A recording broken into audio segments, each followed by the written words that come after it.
काय हो, आता कोणाची पत्रिका बघताय? आपल्या आयुष्यात काळजी करावी किंवा जिची दखल घ्यावी अशी एकच व्यक्ती आहे, ती म्हणजे आपली लेक सावली. तिचं काय आता? तिचं तर सगळं चांगलं चाललंय ना? का कोणास ठोकाल का, पण सारखं तिची पत्रिका बघावं असं मनात येतंय. आता तिची काळजी सोडा. तिचं सगळं छान चाललंय, अगदी आनंदी आनंद आहे तिच्या आयुष्यात. मग का असं वाटतंय तुम्हाला? अगं म्हणजे काहीतरी वाईटच घडणार असेल असं नाही, कदाचित काही चांगलं घडणार असेल म्हणूनही वाटत असेल ना. सगळं चांगलं चाललं असताना कशाला पत्रिका बघायची?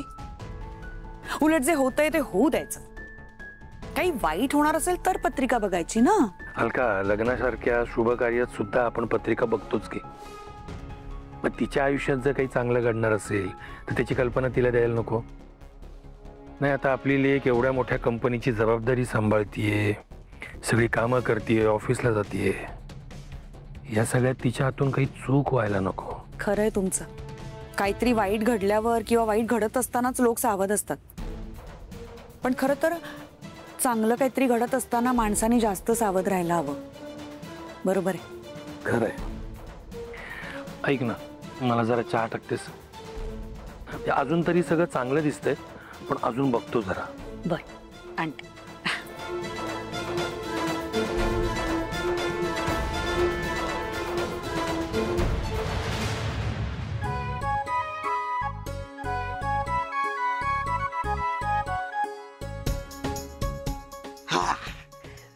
बरं झालं, आपल्यातली भांडणं मिटली.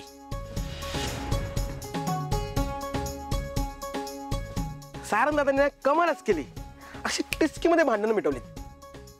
आता सारंगदादाकडनंच मदत घ्यायला पाहिजे. अरे मित्र आहे मला तो,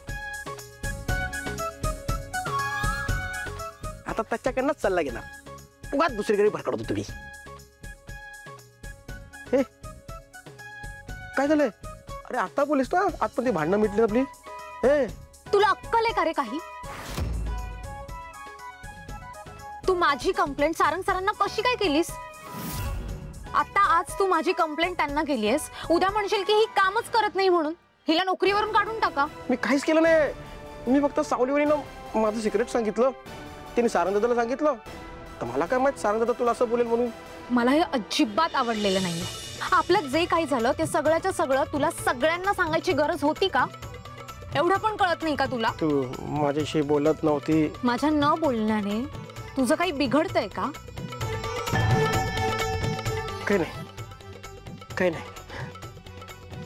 अरे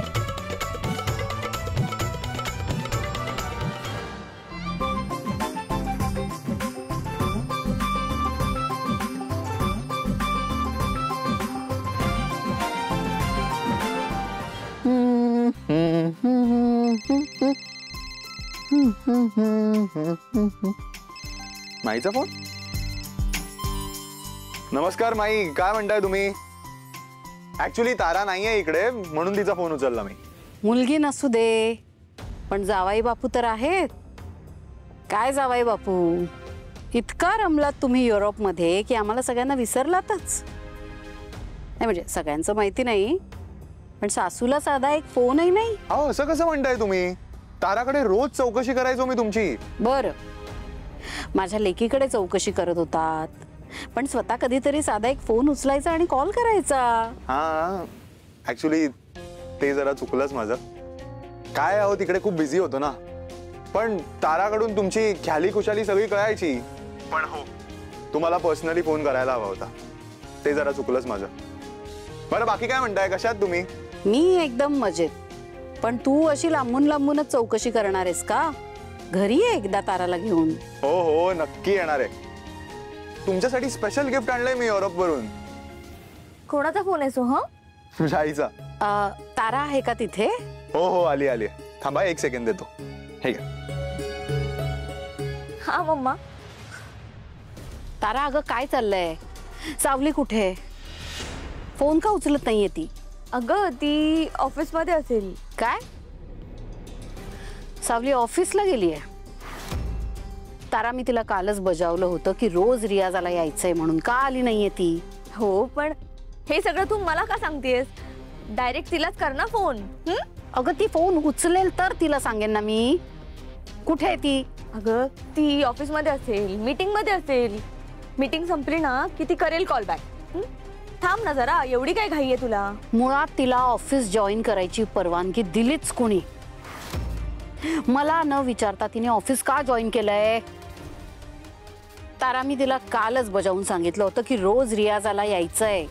माझं काहीतरी प्लॅनिंग चालू आहे, माहिती आहे ना तुम्हाला? ऐक ना, तू ना हे सगळे प्रश्न चुकीच्या व्यक्तीला विचारतेस. माझ्याकडे नाही आहेत उत्तरं. योग्य व्यक्तीला विचार प्रश्न, म्हणजे तुला या प्रश्नांची उत्तरं मिळतील. हा, एक सेकंद तारा, काय झालंय? ओकेस का तू? सोहम, मला ना आता या सगळ्या गोष्टींचा कंटाळा आलाय रे. ऐक तारा, चिल चिल. कसला कंटाळा आलाय तुला? तू सांग ना मला.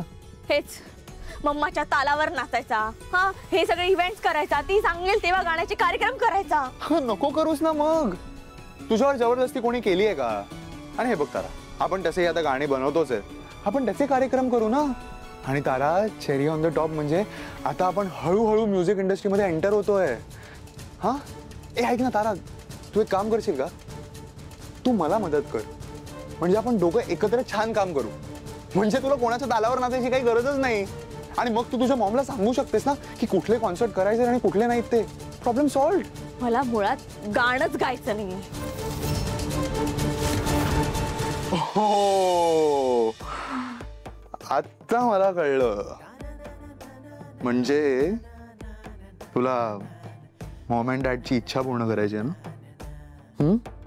म्हणजे हेच ते म्हणत होते ना आपल्याला की त्यांना आता घरात बाळ हवंय म्हणून. नाही सोहम, घरात बाळ आणायची रिस्पॉन्सिबिलिटी ते पूर्ण करायला ते 3 मेंबर्स आहेत ना. आणि माझी वेगळी स्वप्न आहेत. ऐक ना तारा, चिल चिल. काय वेगळी स्वप्न आहे तुझी? सांग मला. मला मॉडेलिंग करायची, ऍक्टिंग करायची मला.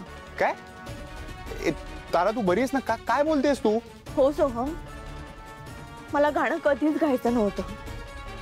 फक्त मम्माच्या हट्टामुळे, तिच्या जिद्दीमुळे मी पोर्टफुली करत होते.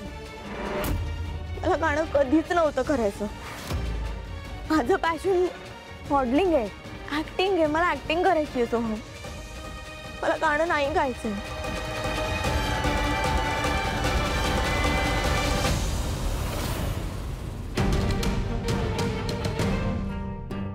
हॅलो माई. सावली, कुठेस? फोन का उचलत नाहीयेस तू? फार माज आलाय का ग तुला? हा, चल आत्ताच्या आता रिया झालाय. माई, मला रोज ऑफिसला यावं लागतं.